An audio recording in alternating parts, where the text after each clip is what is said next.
This is Daniel, Eric, Williver, Guillermo Gage.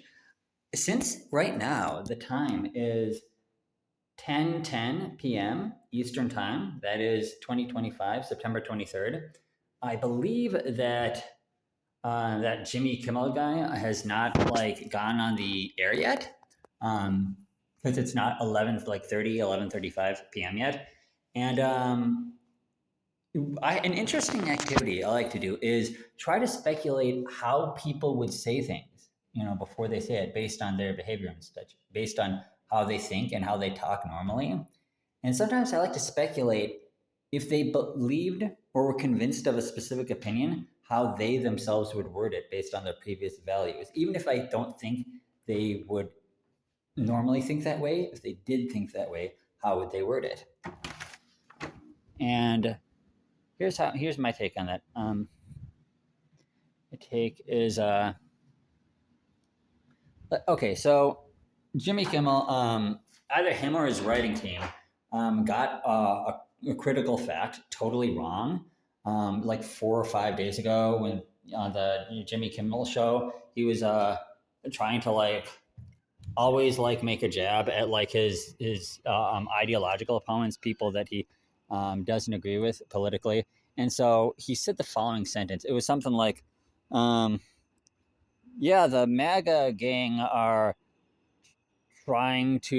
desperately try to characterize this kid who murdered Charlie Kirk as anything other than one of their own." And you can look that up, word for word. That's basically what he said. That is like one of those things where is he just straight up lying, or is he kind of fudging the truth? Well, depends on what you mean by characterizing and desperately. Well, if you say desperately and characterize, it implies that the people are lying. It is implied that the people are wrong.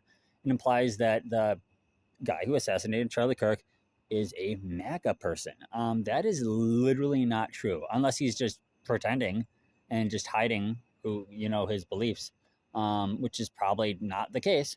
Nope. And he said that, and Jimmy Kimmel said this, or his writing team said this after it was well known. It was well known, they got the Discord chat logs and whatnot. If you think all that stuff is real, that's what it says. And so that's do I believe people have the right to lie about that on broadcast national television? I think I'd rather just have people disprove it. But one thing I do know is, of course, the government did not force this. People can claim, well, behind the scenes, the government they kind of implied it. They were making implications. Nope. Disney, ABC made the decision to temporarily suspend to cool things down because the affiliates pulled a third of all the affiliates, Nexstar and Sinclair. All the affiliate networks pulled him off the air, and they just refused to air his shows. He aired some shows, but they pulled him off. I guess what I gotta say is, how will Jimmy Kimmel react? I think that he will react. Here's how it is. He will say something along the lines of, this is just a general prediction, I'm just, maybe a little interesting thought experiment. He will say along the lines of, "Hey guys, I'm happy to be back. I'm very proud of all you guys defending me. They couldn't keep me off the air for long." And the audience claps, clap, clap, clap.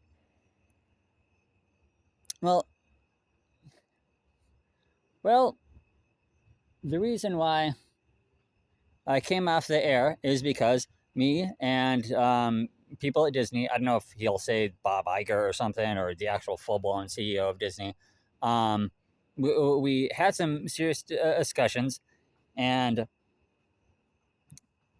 we decided that, well, he wouldn't be all slow like this. I'm doing this off the cuff.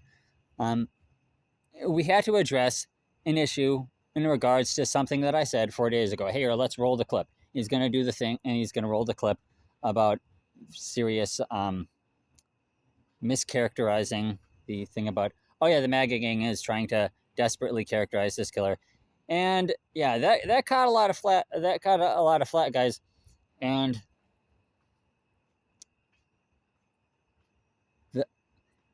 the reason why they don't like that is because of the way I worded it. It made it sound like this guy actually was a MAGA shooter who went and shot and killed Charlie Kirk anyway, supposedly for not going far enough.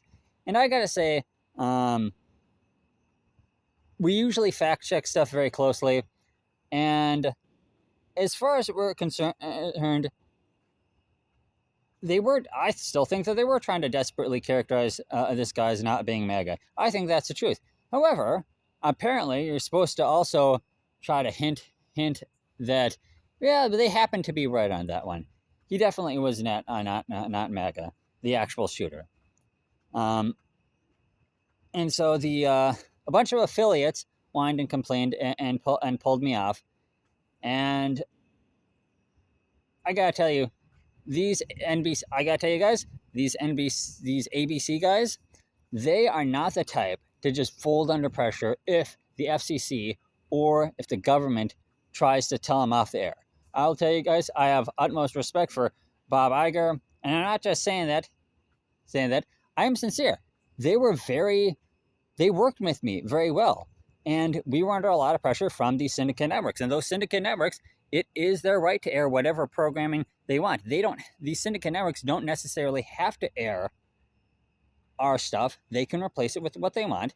They chose to spend a few days not airing our stuff. And apparently some of the syndicate networks, just tonight as we speak, are still not going to air all our stuff. And that is their choice. Similarly, it's my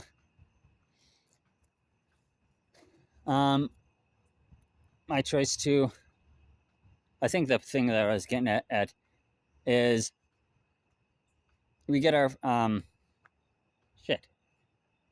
I'm doing this pretend Jimmy Kimmel monologue. But basically, here's what I gotta say to you guys.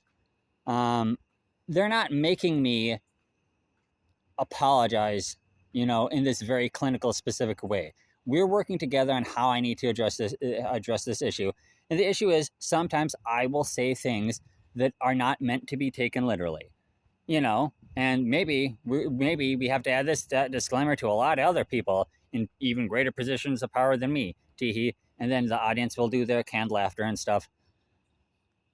So I just want to clarify, guys, you should not, just like I was saying, for me and a lot of other people in even higher positions of power of me, you should not take every word I say literally. But I do want to more broadly apologize because that could have been worded better. It's such a sensitive topic. I should not try to not just speculate on the identity and ideology of a shooter for a very politically charged, socially charged, tragic killing of a real person. But I shouldn't, it's especially wrong when the facts were already available. So I didn't even need to bring it up in that sort of way. So I'm not just going to apologize to the MAGA people who may be offended by what I said, but also I'm going to apologize to my audience. My audience should not have to be characterized as a bunch of fools just for following everything I say. And that goes for many other types of people who follow other people. And then the audience laughs. And then that'll basically be the end of what he would say. So with that out of the way, and then he's going to introduce some other next guest. I think that's probably the most reasonable way for Jimmy Kimmel to word it. Basically apologize to his audience for making them out to be fools and such. And I think that's probably that's one way he could word it. I think if he were to word it, if you were to be an apologetic person, that's I think how far he would realistically go. And I think that's that's realistic. So that may or may not be my prediction, but I'm not even sure if I'm gonna look up what he actually says. It could maybe 6 months from now I'll look up what he says. It's one of those things where I got to focus on myself, as an individual. So all right then, that's my idea of not just what Jimmy Kimmel might say, but it's a fun exercise. If there's a famous person or even just someone you know very well in your personal life, try to guess if they had a thought, how would they word it? You know what I mean? All right, then. I'm interested in people's speaking patterns. Of course, I did not very well capture Jimmy Kimmel's particular speaking patterns because I didn't stop for an hour or so to script this because I just want to get this video done. So anyway, so I don't know, maybe months down the line or never, I'll look up what he said. It's possible he won't even be slightly more remorseful about it. And it's like, I don't want to like tell people how they're supposed to think or what they're supposed to say, you know, but it's like pragmatically, he should try to address it in a way where he tells his audience that they themselves need to wisen up. And but if Jimmy is telling you something where he thinks that a mistake was made on his part, that you guys need to also admit that he's sincere about his belief that a mistake was made, and the audience needs to trust him on that and not be like, oh, the government is forcing me to say this, my employer is forcing me to say this.